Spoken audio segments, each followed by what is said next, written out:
very long and narrow ridge. And we said that it was very well protected with a deep canyons from the side. So the canyon is actually just behind us. We can see even the cliff over there, and we can see how steep it is. And the city of David actually was built with a sort of a retaining wall that will allow it to expand, because it was very narrow and there was not enough room for everyone. Now we found over here several houses from the time of the first temple, and believe it or not, those houses were pretty luxurious. How can I prove it? Look over here, you can see a square stone with a hole in the middle. Yeah. You know what I see? Bathroom? That's bathroom, that's toilet. Those are latrines, and this is private one. We have to understand that even in 1948, when Jerusalem was announced as the capital of the Jewish state, not everyone over here had private bathrooms. Okay, and those are private bathrooms that at least 2,700 years old. Okay, and we found over here once again names of people, etc., etc. Now, from the fact that those were of people that could afford, we can assume that the palace was not far from here, right? Okay, because the rich people will live next to the king, Yeah. and the poor people far away. So it's making sense that the building that we saw over here was somewhere over there was the palace of King David. And it happened at the eventide that David arose from his bed and walked out on the roof of the king's house. And he saw from the roof a woman bathing, and the woman was very beautiful. And David sent and inquired after that woman, and the one he sent said, "Why, this is Bathsheba, daughter of Eliam, wife of Uriah the Hittite." This is one of probably the most famous stories in the Bible. David looking at Bathsheba. I want you to listen carefully. David sent and inquired after the woman, and the one he sent said, "Why, this is Bathsheba, the daughter of Eliam."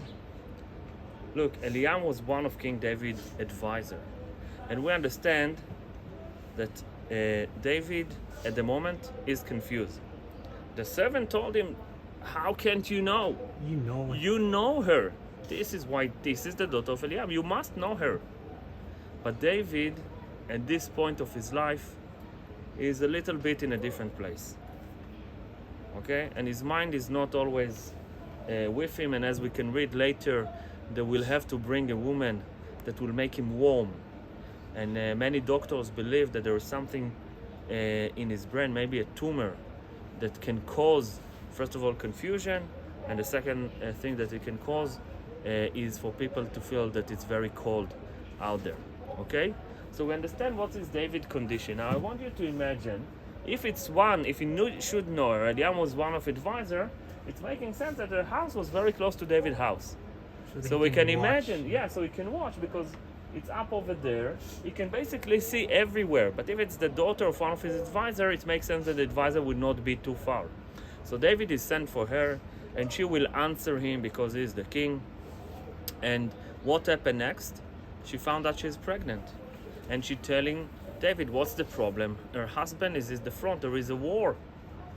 And what David is doing is calling her husband to come back, right, from the war. And he tell him, go be with your wife. And he refused to say, how can I go when my brother are at the front fighting? And David said, okay, I understand. Please carry those orders to your commander. And the orders were not only to charge, which was stupid, to charge and put him in the front. And when he passed away, the king said, okay, I will comfort this woman, this widow. It's my job to take care for the women and the widows that lost their husband in the war.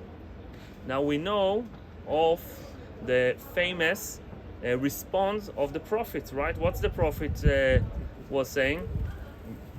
Sheep, the parable. Exactly, he's telling the story about the sheep. And David said, well, this man should be punished. But I want to tell you that the Bible is really brilliant. I want to read for you another